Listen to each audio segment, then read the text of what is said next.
جب اللہ پر بھروسہ کر لیا ہو تو دماغ میں یہ بات مت لائیں کہ جو مانگا گیا ہے وہ کس طرح ملے گا، بلکہ انتظار کرو، جو مانگ لیا ہے وہ تو ہر حال میں مل کر رہے گا۔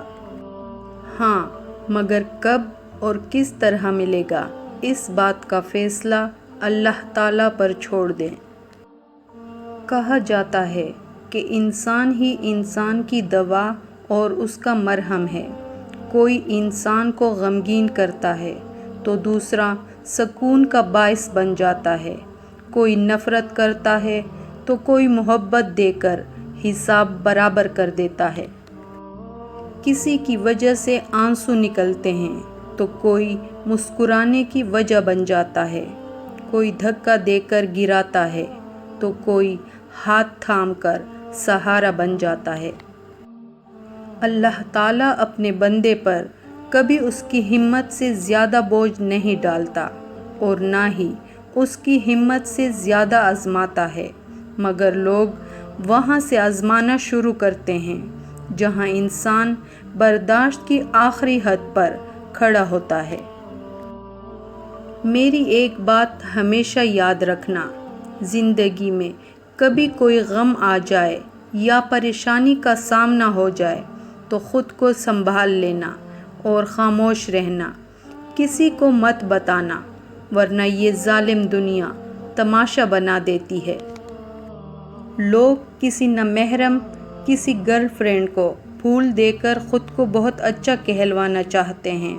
اگر یہی پھولوں کا تحفہ نوکروں کی طرح کام کرتی، سب کی ذمہ داریاں نبھاتی بیوی کو دیا جائے تو کتنی حلال محبت پروان چڑھے گی، گھر میں سکون پیدا ہوگا اور اللہ تعالیٰ کی خوشنودی کا باعث بھی بنے گا۔ عزت حاصل کرنے کے لیے عزت کرنی پڑتی ہے۔ پتہ ہے کامیاب انسان کون ہوتا ہے؟ جو اپنی مضبوط بنیاد ان پتھروں سے بنا لیتا ہے جو لوگوں نے اس کو مارنے کے لیے پھینکے تھے۔ آپ پر الزام لگانے والا پہلا انسان آپ کو یاد رہتا ہے، اس کے بعد چاہے لاکھوں لوگ آپ کو برا بھلا کہیں، وہ پہلا انسان نہیں بلایا جاتا۔ آپ کا نام، آپ کی دولت، آپ کا مرتبہ، آپ کی پہچان کسی کام کی نہیں اگر کسی دوسرے کی مدد اور اس کی آسانی میں کام نہیں آ رہی۔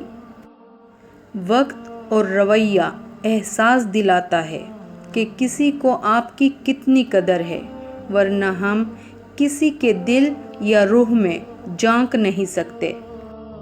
وہ انسان غلامی کے اعلیٰ درجے پر ہے جو غلط کو غلط نہیں کہہ سکتا۔ قرض لینے سے بچو کیونکہ یہ رات میں پریشانی اور دن میں ذلت کا باعث ہے۔